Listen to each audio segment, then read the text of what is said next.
იწვიმას. მე პრობლემა არ მაქვს.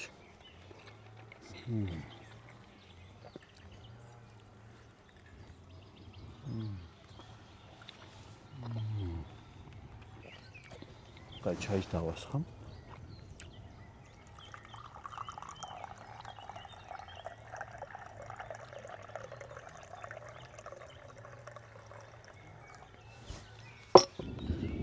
ეხლა ჩქარ-ჩქარა ვაკეთებ ამ ყველაფერს, თორე ეს დილიც უნდა გაიწელოს 1.5 საათი 40 წუთი, რომ ყველაფრის ჭამით ისიამოვნო.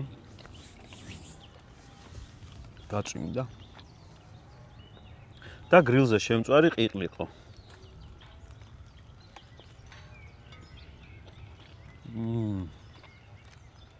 ყვამის არომატები აქვს და ყიყლიყო ყველას გვიყვარს, მაგრამ ზემოდან კიდე ყვამის არომატი.